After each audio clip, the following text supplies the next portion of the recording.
So what do you think's at stake here? Oh, a great deal is at stake. It's certainly true that Russia and Ukraine are both feeling exhausted. I don't know how long both countries can really go on at the level of military tempo which they've been fighting over the last few months. But it's also the case that Ukraine is far from defeated, and so this conflict is going to continue. It's much clearer now than it was a few months ago that the Russians are not for negotiation. And therefore, what I think is really at stake on this particular occasion is what steps can the Americans take, along with the Europeans, to put more pressure on Russia. And I think we're now at a point where Trump is going to follow through with that. He's not going to back down in his support of Ukraine. And so this is potentially a really important moment in Trump exercising American power to say to the Russians, you now have to find a way to back down from these military operations. Yes, and of course China's watching because it wants to see how strong American and Western resolve is here before it launches a potential invasion of Taiwan. In fact, China's foreign minister said in an unguarded moment a couple of weeks ago, China cannot afford to let Russia lose this war. But I just wonder whether whatever Trump does will be enough to stop Putin. Well, I guess what we've seen with the American response to Ukraine is that it's been always late and always less than is actually necessary to achieve decisive battlefield advantage for the Ukrainians. But I do think that Trump is now in a different place to where he was when he was inaugurated. He's now got a tougher view of Putin and a sense that the Russians are not willing to negotiate to try to find a solution here. And at the end of the day, I think Trump realises that what's now at stake, Andrew, is not so much solely Ukraine's position. It's actually about American power in the world. And he can't afford to back down on that because, as you say, if he does, the Chinese will just see that as a green light on Taiwan. So I think on Friday, I hope we'll see this, a tougher Trump, and that's what we need. Yes, but whether it's enough to break Putin, that's the issue, isn't it?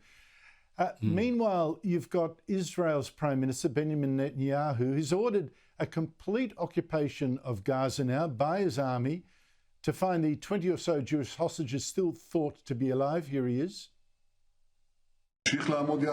We must continue to stand together and fight together to achieve the war goals we have set, all of them: the defeat of the enemy, the release of our hostages, and the assurance that Gaza will no longer pose a threat to Israel.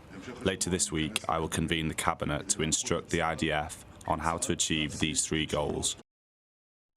Peter Jennings, some 600 former Israeli security chiefs, even prime ministers, have now appealed to Donald Trump to stop Netanyahu. They're saying more war is a mistake, can achieve nothing's counterproductive. Who is right? Well, what I would like to see here is a clear military strategy that I can understand.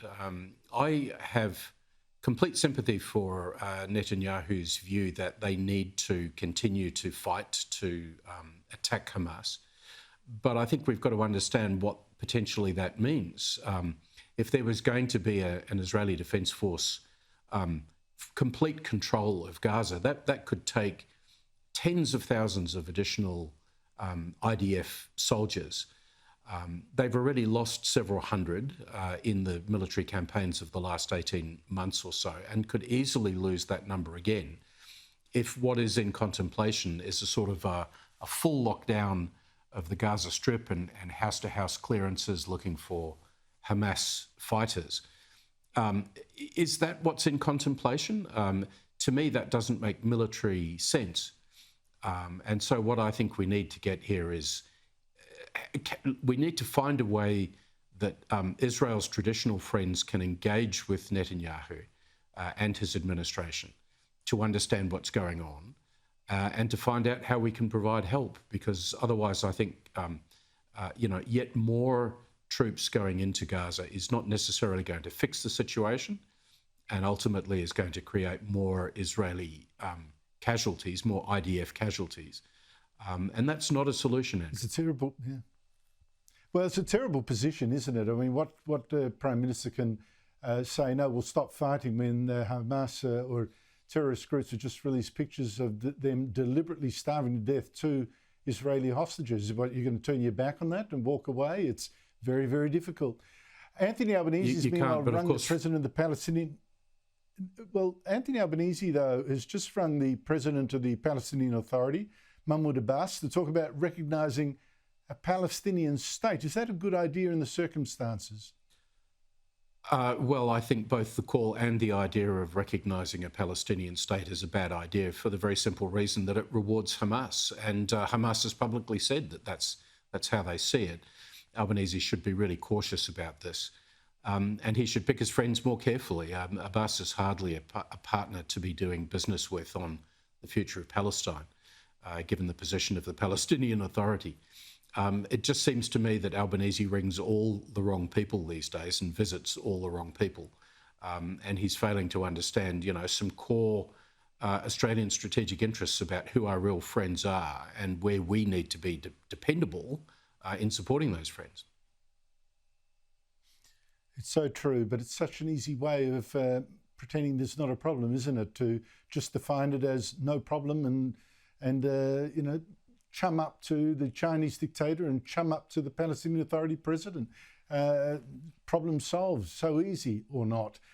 Peter Jennings, thank you so much indeed for your time. Thanks, Andrew.